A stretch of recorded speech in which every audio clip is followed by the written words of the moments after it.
Do not let these people scam you. This is all a racket, that you don't belong, that they're smarter, that they work harder, that they know more, that they deserve this more than you do. It's just not true.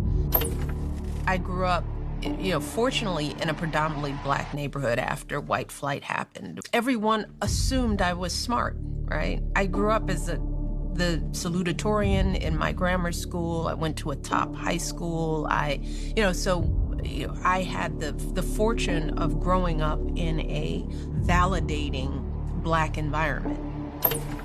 Black students, whether they should be going to HBCUs, and what happens when you get pulled out into a mixed environment where you are so underestimated so early.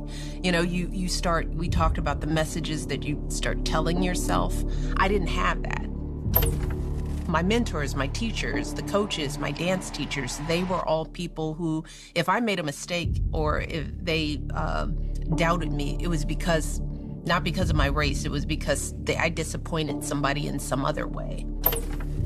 By the time I hit Princeton, thankfully, I had enough internal data that I could do a lot of things, that I was better, smarter, sharper than they would give me credit for. When I walked onto Princeton's campus as an undergrad, feeling a little intimidated because it was an Ivy League school and I wasn't a great test taker, although I was an outstanding student. I wasn't a good standardized test taker.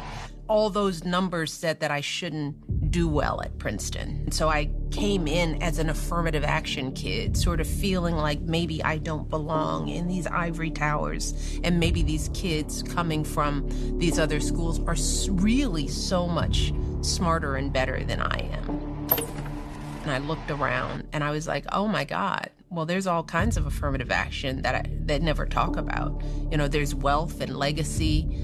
There's athletic affirmative action. There were a lot of kids that were on that campus, and as I learned, continue to gain access to these seats of power that have nothing to do with their raw academic ability. There are a lot of bright kids who go to these schools, but there are a lot of bright kids whose parents get them into these schools. I came out of my first semester with straight A's. I was like, well, what are you talking about? Who are you? Why are you trying to mess with my head in this way when you guys you're not even working as hard as me? But it was infuriating, but it was freeing, because I was like, I get it now. You're just trying to get into my head. You're scared of me. You don't want me competing with you. And I think it was at that period, going to one of the top schools, that I was like, I'm done. I am done worrying about whether I belong here.